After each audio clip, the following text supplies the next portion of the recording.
Desde el Cusco, Patrimonio Cultural de la Nación, presentamos Cusicuy Podcast, un espacio para difundir y amar nuestra música andina y conocer más sobre sus exponentes.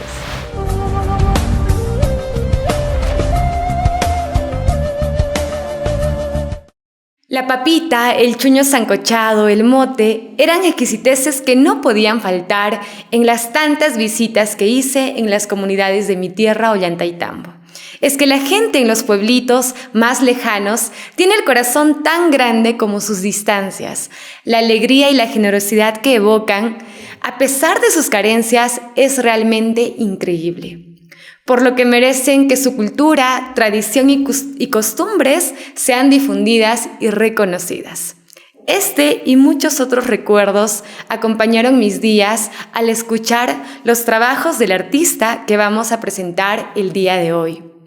Sus melodías me llevaron imaginariamente a mis raíces, a mi familia y a mi tierra Ollantaytambo. Bienvenidos a un nuevo episodio de Cusicuy Podcast. Yo soy Cris Mervaca y te seguiré acompañando en este viaje cultural. El día de hoy tenemos a un gran invitado, quien ha logrado encontrar este balance perfecto entre la fusión de la música andina y la música electrónica. Estamos hablando de Taita Bird. Bienvenido, Taita, qué lindo tenerte en Cusicuy Podcast. ¿Cómo estás, hermanita? Muy agradecido de tu invitación, de verdad, y muy feliz de poder estar aquí y compartir esta misma energía con todos ustedes. Gracias. Qué lindo poder tenerte para nosotros y hablar un poco sobre lo que es tu proyecto, que además pues busca poner en valor lo que es la música andina, lo que son los instrumentos, lo que son la naturaleza y demás, que vamos a estar hablándolo un poquito más adelante, pero antes queremos conocer cómo es que surge, ¿no?, este nombre artístico. Ahora yo creo que todos te dicen Taita. Sí. ¿Verdad? Pero aún no he perdido mi nombre real es Edwin. Pero la mayoría me dice Taita, ¿no? En realidad Taita nace porque de alguna manera, no sé, o sea, desde pequeño mi abuelito siempre me veía como si fuera un señor chiquito, porque siempre me vestía con terno y con corbata, ¿no? Entonces cuando caminaba chiquitito era como un taitita, un señorcito. Entonces mi abuelito, taitita. Conforme fui creciendo, no sé por qué, o sea, adopté igual eso. Siempre he usado sombrero. Y era como que en la universidad, en el colegio, me decían, oh, pareces un mister, un taita, así me decían, ¿no?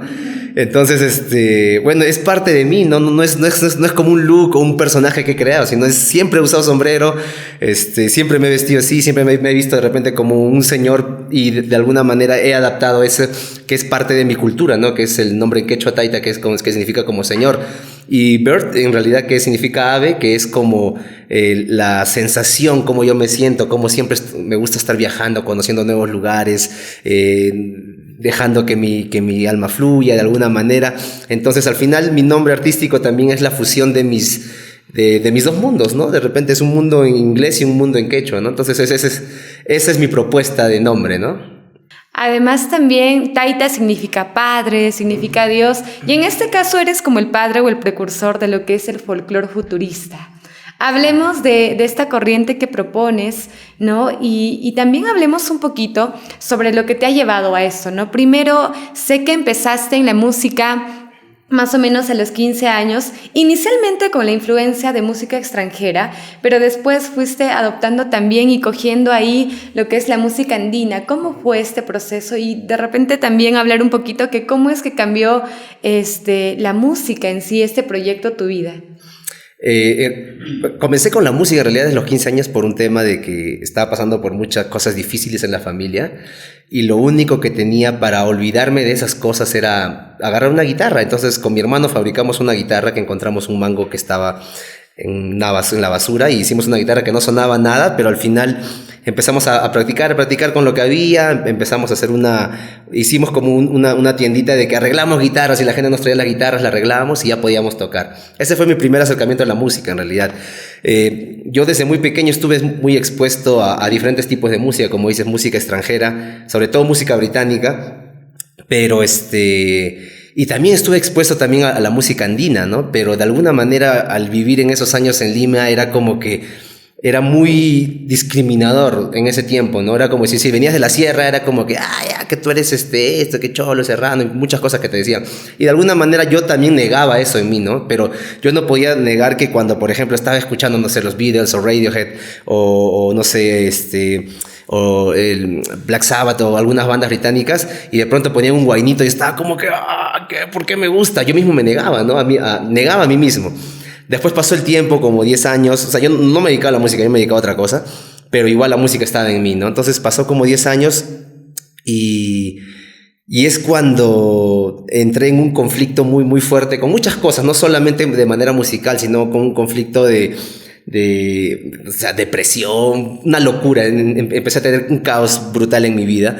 Y es cuando un día agarré y estaba así triste, mal, y como yo soy hiperactivo, agarré mis cosas, me cargué y me fui de mi casa y me fui a viajar por los Andes. Es así que cuando estaba viajando en toda esta parte me daba cuenta diciendo en qué punto yo perdí toda esta conexión que tenía con mis ancestros, ¿no? De qué punto yo dejé, porque cuando llegué, por ejemplo, a un pueblito, en realidad yo no fui a buscar música, yo simplemente porque necesitaba encontrar algo, estaba pasando por muchas cosas.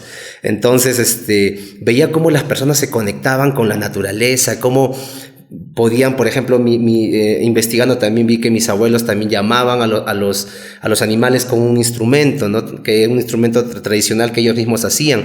Y las personas también así, por ejemplo, cuando iban a sembrar, tenían una canción para sembrar, cuando iban a cosechar, una canción para cosechar.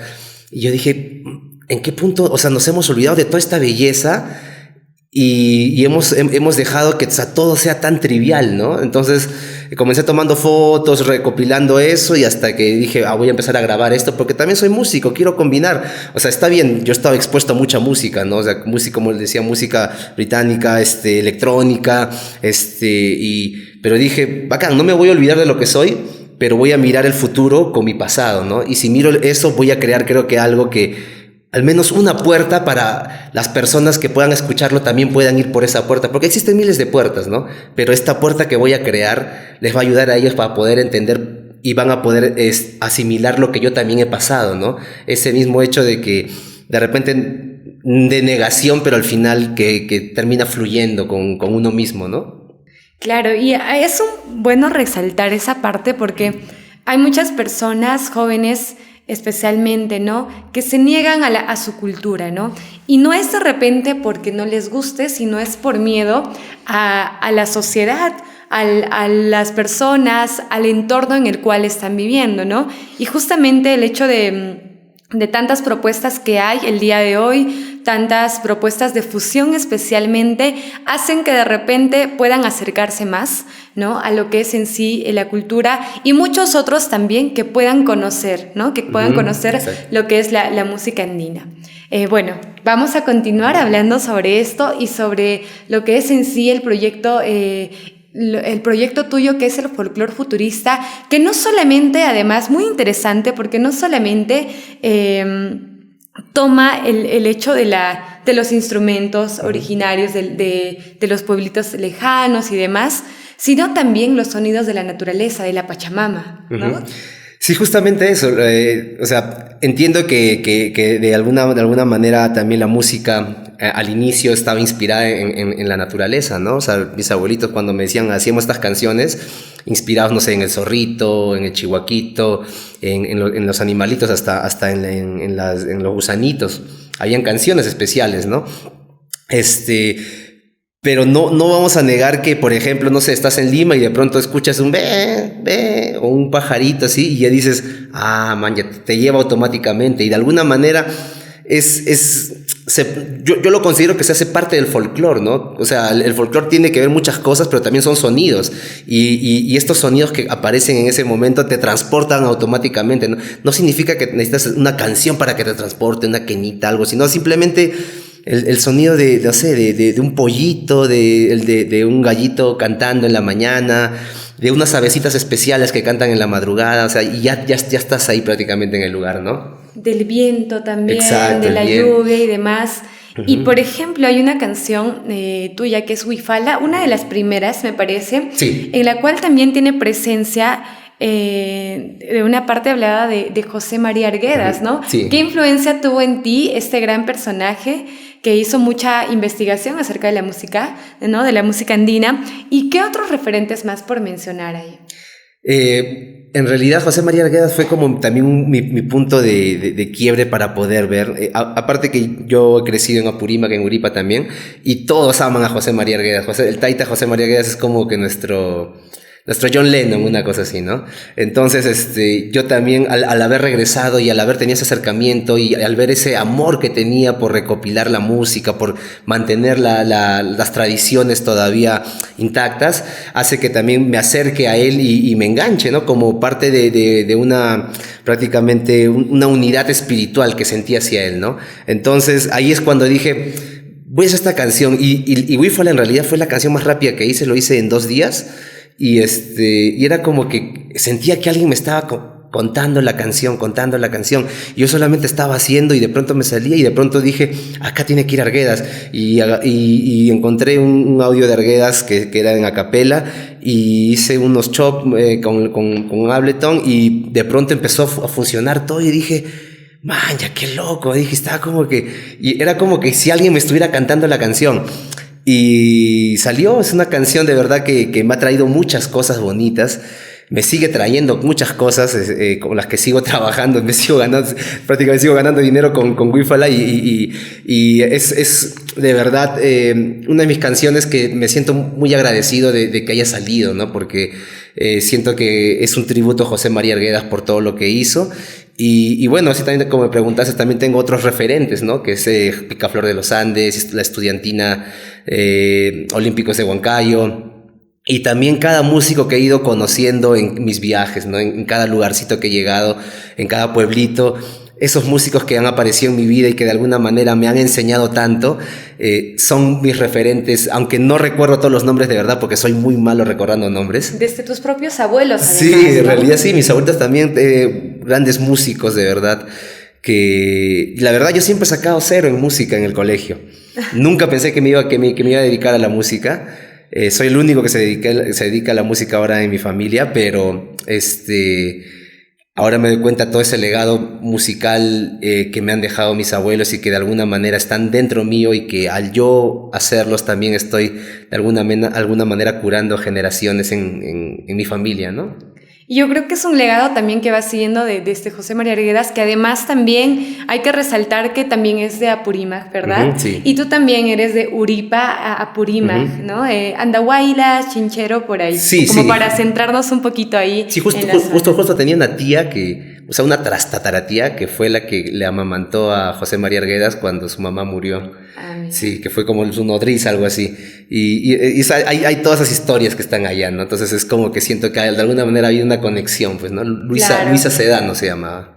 Y si José María Arguedas, digamos, contaba estas investigaciones que hacía a través de libros, ahora tú lo cuentas porque haces investigación también de música a través de material audiovisual, ¿no? Como por ejemplo, un trabajo muy interesante que vi es Viajeros del Sonido, ¿no? Que vas a Chinchero, Maras, un poquito también a mostrar lo que es esta música, de repente hay de las señoras cantando, de los orquestines que hay en Maras. Sí. Coméntanos un poco sobre esta experiencia de Viajeros del Sonido. Viajeros del Sonido fue el primer capítulo en realidad que hicimos con Jeffrey Flores y con Viva Cusco, una empresa de Cusco que hicimos prácticamente en unión a todos ellos, y fuimos a ver la música de lo que era en Maras, ¿no? El señor, no recuerdo el nombre, nos invitó a ver todo lo que estaba ocurriendo alrededor de los músicos de Maras.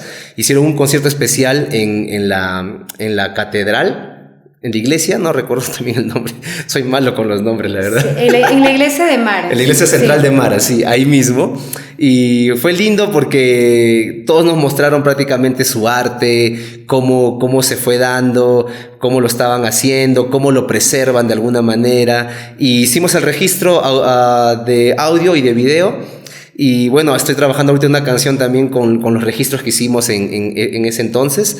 Y también, bueno, hay también parte del material audiovisual que está como en Viajeros del Sonido, ¿no? Que en realidad son los viajes que hago, ¿no? O sea, son viajes totalmente, de alguna manera, espontáneos. No planeamos ese viaje, o sea, solamente dijimos, vamos a ir, nada más. Y porque nos invitó, pero no planeamos nada. O sea, cuando llegamos, incluso los músicos no estaban porque se habían ido a un funeral. Fuimos a buscar a los músicos y estaban en un funeral y había una fiesta así, pero brutal. Y era como que yo decía, ¿esta es una fiesta o un funeral? Decía.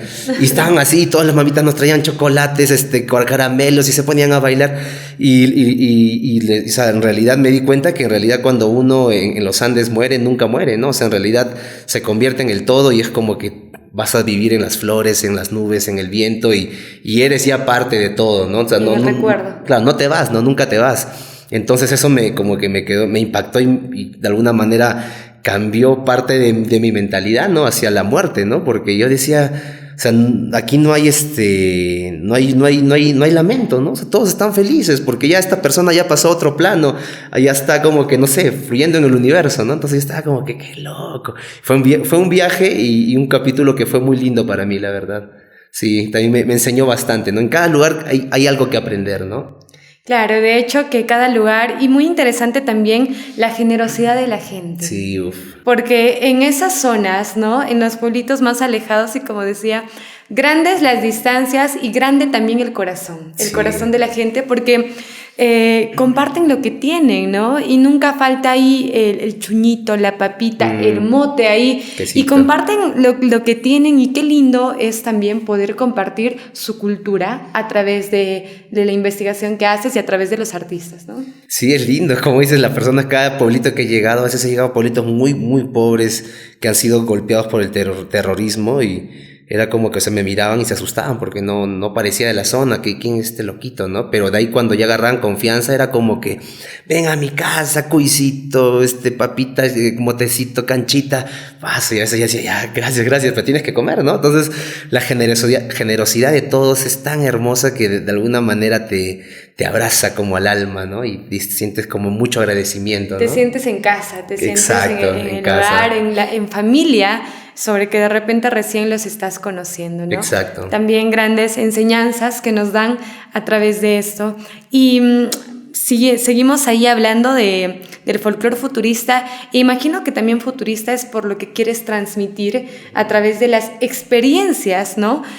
Porque no solo es música, sino también son experiencias con la propuesta que tienes, por ejemplo, que tuviste del música en las montañas, o también con el tema de lanzar la música ya 5D, ¿puede ser? 8D, 8D, sí. ¿no? Ajá, claro, sí. Por ejemplo, Visiones hace como que te sientas en el lugar. Así. En el lugar ahí. Y justo salió en un tiempo en el que aún estábamos en pandemia, confinados, encerrados, y era una cosa de repente estar en casa, pero trasladarse mentalmente hasta el campo, ¿no? Sí, en realidad, bueno, ese es el folclore futurista, ¿no? El folclore futurista es utilizar también nueva tecnología, pero en base al folclore, ¿no? Y como tú sabes, nuestra cultura tiene que mantenerse viva, ¿no? Y para mantenerse viva tiene que haber cambios. Adaptarse. Exacto, adaptarse. Entonces, de alguna manera, yo apoyo a las personas que son puristas y que dicen, no, se tiene que mantener muy bien, pero me parece que igual nuestra cultura y todo es una cultura viva que tiene que estar en constante cambio, ¿no? Si no, no va a perdurar en el tiempo, ¿no? Va a terminar desapareciendo. Y yo estoy como muy agradecido en realidad de que hayan sucedido estas cosas. Sí, que hayan sucedido estas cosas de alguna manera, porque también me ayudó también a entender que yo soy un viajero de toda la vida, ¿no? Siempre estoy viajando. Tengo un problema de hiperactividad que todo el rato estoy como que necesito estar haciendo algo, ¿no? Entonces, cuando comenzó la pandemia no sabía qué hacer porque ya había planeado había hecho canciones, había invertido en otras cosas y prácticamente la pandemia lo cerró. Entonces, un día me puse a hacer una canción porque dije, necesito sentirme que estoy en el viaje porque no estoy bien, decía. Hice esta canción Visiones, y de pronto sentí que estaba viajando al lugar. Y dije, voy a compartirlo con todos. No es una canción súper comercial, pero es una canción que te puede llevar, ¿no? Este viaje. Y de pronto lo solté sin mucha expectativa, la verdad. Y de pronto, todo el mundo estaba como que compartiéndolo, empezaron a llegar notas de prensa, y yo estaba como, qué loco, dije. O sea, una de las canciones más raras que he hecho, Es una canción que prácticamente ayudó en ese momento a las personas a sentir ese viaje, ¿no? Al utilizar esa tecnología que es 8D y tecnología binaural, hacía que prácticamente sintieras que mientras escuchabas esta canción estabas como que caminando en las montañas, sintiendo el viento. Había personas que me decían, siento el olor del pasto mojado, siento el viento, y algunas personas me escribían llorando, y era como que una conexión muy bonita que ocurrió esto en plena pandemia, ¿no? Entonces, gracias a esta canción es que en el octubre de 2021 2020, hicimos las experiencias de las montañas, porque nadie estaba tocando, no podían tocar en lugares cerrados, estaba todo confinado, y dijimos, tenemos audífonos, justo con la empresa Ombligo, tenemos paneles solares, lo llevamos a las montañas, tenemos no sé cómo se llama, constante aire, no hay contaminación de aire, y cuidamos la naturaleza, cuidamos también a las personas. Hagamos esta experiencia, la hicimos, me acuerdo, hicimos un piloto, y de ahí pudimos empezar a hacer todas las experiencias, y era alucinante todo lo que ocurría, porque la gente iba y la gente llegaba llorando, estaban muy eufóricas, ocurrían cosas, a veces estaba todo nublado y de pronto se abría el cielo y todos estaban, ocurrían cosas a veces medio sobrenaturales, y fue una temporada muy linda, la verdad, muy linda, en la que hicimos todo este tipo de viajes, en la que fue muy emotiva, de verdad, porque muchas veces hemos llorado por todo lo que ocurría, pero pasó esto, ¿no? Entonces, en realidad el folclore futurista se basa en toda esta base de utilizar tecnología, y no solamente encasillarme en un solo estilo, ¿no? Porque si has escuchado mis canciones, o sea, Visión es totalmente distinta a Danza Migrante, a Huífala, entonces así no me encasillo solamente en un solo estilo, y puedo como que a explayarme a muchas cosas, ¿no? Claro, qué lindo. ¿Cuántas experiencias experiencia en las montañas hicieron? Uy, ¿cuántas hicimos? Unas 50, creo. Wow, sí. ¿sí? Sí, hicimos bastantes. Hicimos incluso en Apurímac, hicimos en Lima, hicimos en la isla de los Uros, Qué acá genial. en Cusco. Yo solo vi lo que hicieron aquí en el Cusco, Ajá. pero qué lindo que se haya podido expandir también a más provincias. Sí, es alucinante. En cada lugar es otra vibra. Claro. En las Islas de los Uros también fue alucinante, porque toda la gente estaba saltando y la isla se estaba moviendo, y todos estaban emocionados con toda la vista, el atardecer. También en Apurímac fue también lindo, frente a la laguna de Pacucha. En Lima también, justo a la llegada de las aves migratorias en ese momento, las personas estaban bailando en toda la playa, fue alucinante. Y era como que la gente decía, no, que no se acerquen, pero todos, o sea, tan eufóricos que saltaban, bailaban por toda la... Fue lindo, son experiencias muy lindas, la verdad.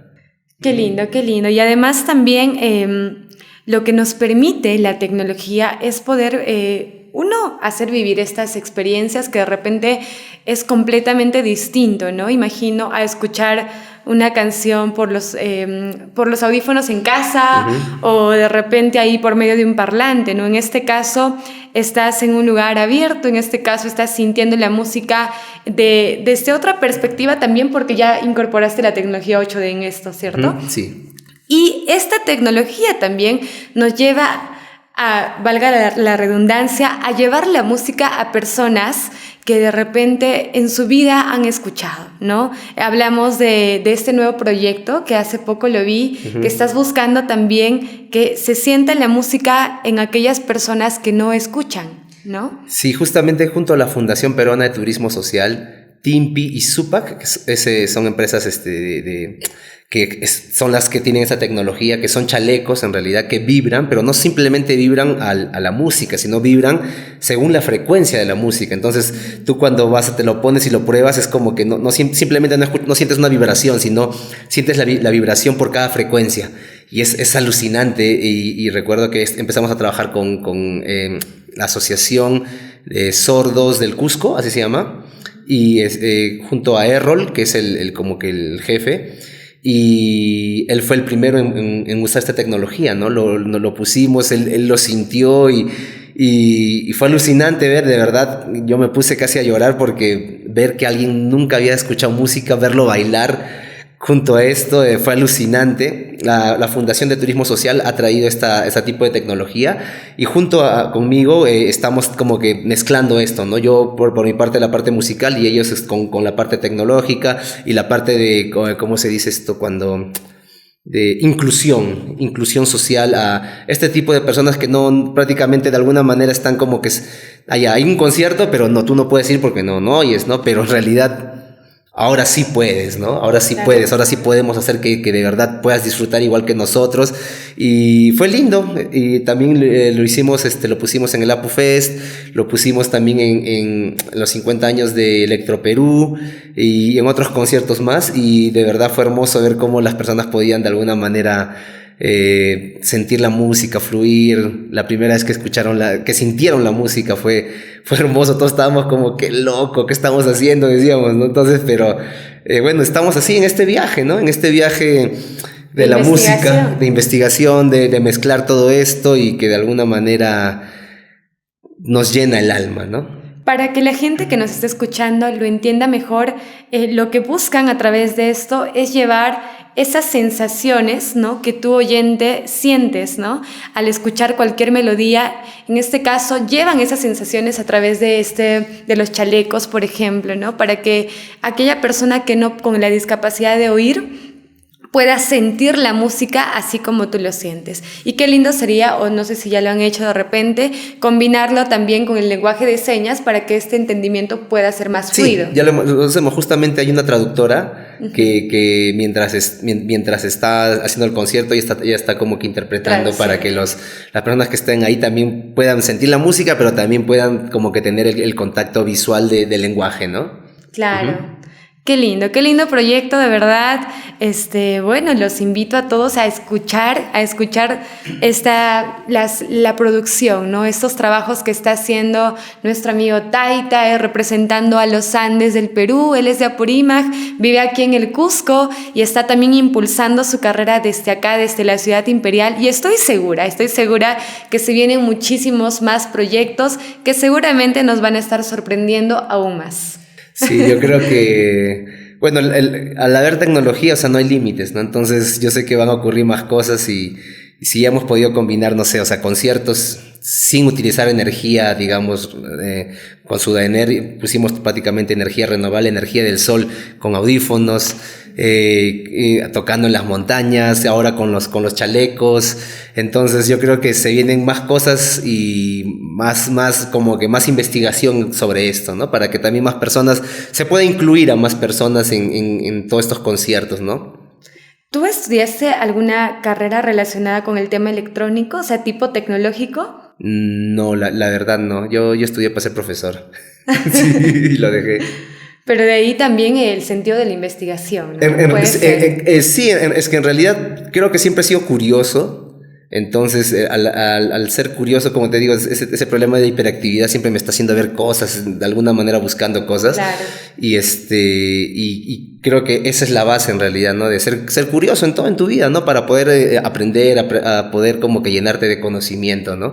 Entonces siempre estoy como que buscando cosas nuevas o nuevas propuestas o escuchando nueva música.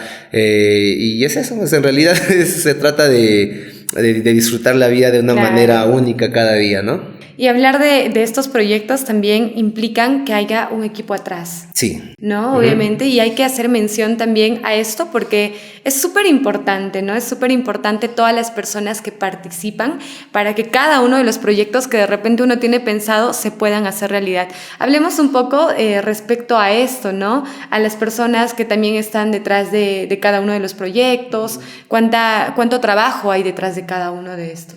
Bueno, a todas las personas que siempre están atrás les agradezco mucho a todos, a Mónica, a Saraí en la parte visual, a Jeffcito, que también con él estamos viendo también temas más visuales para poder hacer los viajes, a Viva Cusco, que también siempre está apoyándome, a Sudaener, a Ombligo. Son varias las personas que siempre están atrás, de verdad, a mis papás también que siempre están ayudándome con sus oraciones, con su amor, a todas las personas que de alguna manera me dan la mano, ¿no?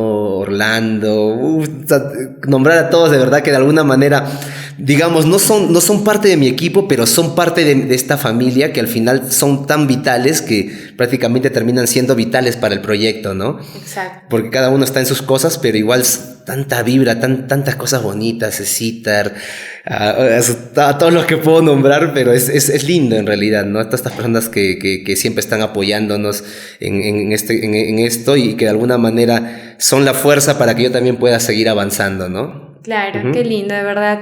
Taita, ha sido todo un gusto poder tener esta conversación contigo. Yo estoy segura que muchas personas, muchos jóvenes que de repente ahí tienen ideas, muchas ideas en la cabeza, ¿no? Y dicen, pero ¿cómo lo hacemos? Yo creo que con esta conversación van a encontrar mucha inspiración para poder llevar adelante sus proyectos. Despidámonos también, claro, dejando un mensaje hacia ellos, hacia todos los que nos están escuchando. Sí, justo a lo que acabas de decir, ¿no? En realidad si tienes un sueño, hazte cargo de él, de verdad, anda hacia él. Yo entiendo, la verdad, personas que a veces tienen tantas cosas y no saben por dónde comenzar, porque me pasa lo mismo, yo a veces tengo un montón de cosas, pero a veces simplemente es hacerlo nomás. Yo me doy cuenta que cuando estás así, ya volviéndote loco, simplemente da un paso y de ahí todo lo demás empieza a llegar. Te empiezan a llegar las ofertas, te empiezan a llegar el apoyo y todo eso. Entonces, si tienes un sueño, dale con todo, dale con fe, dale con mucho amor, que las cosas van a llegar solitas. Nada más, es un mensaje para todos, con mucho amor y con mucho cariño desde el corazón